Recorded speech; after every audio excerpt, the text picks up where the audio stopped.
Le point de départ n'était pas de refaire une histoire du conflit israélo-palestinien, il y en a beaucoup, j'en ai moi-même écrit. C'était plutôt d'essayer de s'interroger sur pourquoi aujourd'hui la Palestine est devenue un conflit qui mobilise tellement à travers le monde. Pourquoi un conflit à un moment devient un conflit emblématique? C'est difficile de le dire.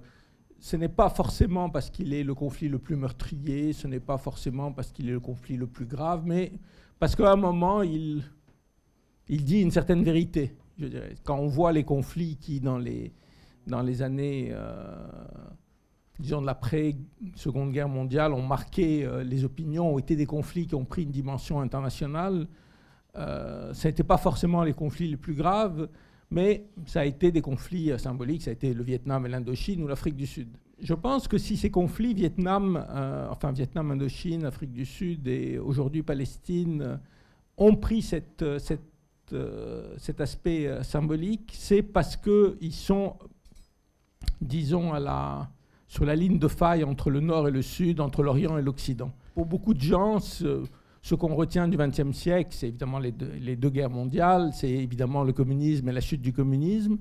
Mais en fait, pour moi, un des événements majeurs, c'est la chute du colonialisme. Aujourd'hui, ça nous semble être une évidence. Je pense qu'en partie, ce qui se passe en Palestine, c'est, on peut dire, le dernier avatar de ce système colonial.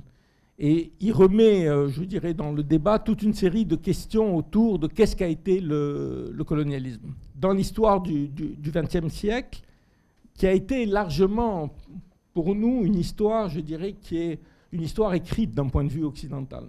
Une histoire, je dirais même divisée. Enfin, quand vous regardez les livres d'histoire que vous avez, vous et moi, appris à l'école, et les divisions 1789, 1848, 1848, 1914, etc., c'est des choses qui sont complètement européennes. C'est de dire finalement le monde s'organisait autour de l'Europe et le reste était plus ou moins secondaire. Et aujourd'hui, je pense que c'est une vision qui est remise en cause en partie, qui est remise en cause à la fois parce que ce qui a été pendant 2 siècles le centre du monde, c'est-à-dire globalement l'Europe et les États-Unis, l'est un peu moins, avec l'émergence de la Chine, l'émergence de l'Inde, l'émergence du Brésil, etc. Et donc, on assiste à une réécriture de l'histoire dans laquelle, finalement, cette centralité de l'Europe et de l'Occident est remise en cause. Encore une fois, non pas que l'Europe et l'Occident n'ont pas joué un rôle très important dans le 19e et 20e siècle, mais en fait, il y a aujourd'hui un courant qui se développe, qui est très important, qui s'appelle l'histoire globale, qui est de montrer qu'on ne peut pas étudier l'histoire du monde uniquement à partir de l'Europe. C'est-à-dire qu'on ne peut pas comprendre, par exemple, ce qu'a été la Renaissance européenne sans comprendre les relations de Venise avec l'Empire ottoman, sans comprendre le poids que la Chine a eu et dès le XIIIe, XIVe siècle, dans toute une série d'inventions qui sont arrivées, etc. En fait, la question palestinienne, elle est à la convergence de 2 phénomènes différents. D'un côté, le colonialisme, et ce qu'a été le colonialisme au XIXe et au XXe siècle, et de l'autre, une question qui fait la spécificité de ce problème palestinien, qui est la question juive. Ce qui se passe avec le mouvement sioniste, c'est le mouvement qui dit les Juifs sont un peuple, ils ont été chassés de Palestine il y a 2000 ans, ils doivent y retourner. C'est un mouvement qui se développe au XIXe siècle et qui ressemble un peu à tous les mouvements nationalistes d'Europe de l'Est qui se développent au même moment, hongrois, serbes, etc., qui revendiquent l'identité nationale. Mais là où il y a une différence, c'est qu'effectivement, ils disent nous n'avons pas de territoire, le territoire, c'est la Palestine. Et donc, ils vont développer un mouvement d'installation en Palestine, un mouvement qui est typiquement un mouvement colonial. Et je crois que c'est important à comprendre. D'ailleurs, à l'époque, si vous voulez, fin du 19e, début du 20e siècle, c'est affirmé comme tel, ça ne pose aucun problème. Je veux dire, à l'époque, en tous les cas en Europe, le colonialisme n'a pas le côté négatif que ça a aujourd'hui. Donc c'est colonialisme, mais ce n'est pas seulement une question idéologique, c'est une question de comportement sur le terrain. Et le comportement sur le terrain, c'est En gros, nous avons affaire à des populations locales qui sont au pire des barbares, au mieux des gens retardés, et que nous allons, alors selon les cas de colonialisme, soit civiliser, soit petit à petit expulser. Et quand vous parlez aujourd'hui, quand vous suivez les négociations israélo-palestiniennes, et on vous dit que les colonies sont au centre des débats, ce n'est pas seulement une question de gens installés ou d'immeubles qu'on a construits. Les immeubles qu'Israël construit en Cisjordanie ou à Jérusalem-Est, c'est sur la terre palestinienne, c'est-à-dire c'est sur des terres qui sont conquises, c'est des terres dont on expulse les gens. Alors toute cette histoire, si vous voulez, de coloniale, elle a été occultée en Europe par la question juive. Vous savez, aujourd'hui, il y a l'idée, si vous êtes hostile au sionisme, c'est que vous êtes antisémite, etc. Je dis, il faut rappeler, le mouvement sioniste a été un des mouvements qui s'est organisé dans les communautés juives, surtout en Europe de l'Est, et qui a été un mouvement qui, jusque dans les années 40, est un mouvement ultra minoritaire. C'est-à-dire, il est minoritaire à la fois idéologiquement, mais je dirais il est minoritaire dans les faits. C'est-à-dire, entre 1880 et 1920, qui sont en gros les grandes vagues antisémites avant l'avènement du nazisme, les grandes vagues antisémites dans l'Europe tsariste, je crois qu'il y a en gros, enfin, je ne suis pas tout à fait sûr des chiffres, 1,5 million de juifs qui partent aux États-Unis et il y en a 30 000 qui vont en Palestine. La question qui évidemment se pose, c'est après les années 30, avec l'avènement du nazisme, qui a évidemment donné au sionisme un argument en disant, vous voyez, nous avons toujours été menacés et donc notre seule garantie, c'est l'existence d'un État. Quoi qu'il en soit, je veux dire, la communauté juive en Palestine va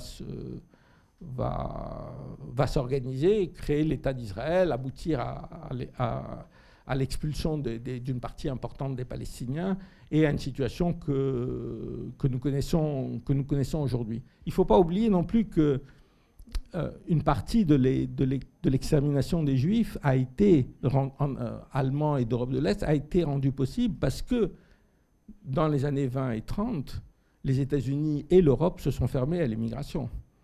Et ça visait principalement les Juifs. Et comme j'ai dit, s'ils avaient pu choisir, ils n'auraient pas choisi, enfin ceux qui ont immigré n'auraient pas choisi la Palestine, ils auraient choisi les États-Unis. Donc tout ça va faire qu'il va se créer un sentiment de solidarité. Ça va être très fort en France, par exemple, en 1947-1948, avec les communautés juives, enfin la communauté juive en Palestine qui se bat pour un État, et va aboutir à, disons, un récit qui est complètement dominé par deux paradigmes, si on peut dire. Un, c'est le fait, c'est l'extermination des Juifs par l'Allemagne nazie donne droit aux Juifs d'avoir un État en Palestine. Et l'autre, qui est quand même un élément aussi important, c'est l'État d'Israël qui se crée est une partie de l'Occident. Il y a eu, dans les tentatives de solution, si vous voulez, en gros deux grandes tentatives de solution en Palestine. La première, qui a été portée par des organisations sionistes dans les années 30, ensuite par le Fatah de Yasser Arafat à la fin des années 60, c'est l'idée d'un État démocratique dans lequel juifs, musulmans, chrétiens vivront. Et puis, il y a eu l'idée du partage, l'idée qui a été entérinée par les Nations Unies en 1947, et puis qui est revenue aujourd'hui, si on peut dire, au goût du jour, avec l'idée d'un État palestinien en Cisjordanie et Gaza, à côté de l'État d'Israël. Ce sont les deux paradigmes. On aurait pu penser, après 1993 et les accords d'Oslo, que c'est cette solution qui allait finalement s'imposer. C'est encore cette solution qui est négociée aujourd'hui. Elle est de plus en plus difficile à mettre en place sur le terrain, parce que la Cisjordanie, il y a C'est un territoire petit sur lequel, au cours des décennies, Israël a installé maintenant 500 000 colons. 300 000 en Cisjordanie, 200 000 à Jérusalem-Est. Plus un réseau de bases militaires, de colonies, de routes, qui rend la solution très difficile. C'est évident que ça a échoué. D'abord, et je crois que c'est important de le dire aujourd'hui, on entend dire il y a les deux parties qui négocient, on espère que ça aboutit. C'est que ce n'est pas du tout des deux parties qui sont sur une base d'égalité. C'est-à-dire qu'on a un État, Israël, qui est qui est un État puissant, et on a une autorité palestinienne qui, en fait, vit sous occupation. Donc, ce n'est pas du tout deux partenaires égaux qui négocient. Et deuxièmement, il y a, entre les positions du gouvernement Netanyahou et l'autorité palestinienne, qui est pourtant une autorité extrêmement modérée, il n'y a aucun point de convergence. C'est-à-dire, ni sur la question des frontières, ni sur la question de Jérusalem, ni sur la question des réfugiés, il n'y a, à mon avis, de quoi faire un compromis. Et je crois qu'il ne faut pas que l'absence de solution nous amène à nous dire finalement c'est pas très important ce qui se passe là-bas. Non, c'est important. C'est quelque chose qui alimente, je dis c'est un conflit symbolique, c'est quelque chose qui alimente réellement les haines dans la région. Maintenant, quelle est la solution à long terme? Moi je dirais, mais bon, je suis quelqu'un d'optimiste, je n'ai jamais pensé que la solution était aux mains des Américains ou même aux mains des Occidentaux. J'ai toujours pensé que la solution était en Israël. C'est-à-dire que j'ai toujours pensé que c'est la division intérieure en Israël qui aboutira à une vraie solution. On n'imposera pas une solution à un peuple israélien uni, comme il l'est aujourd'hui malheureusement, derrière cette direction.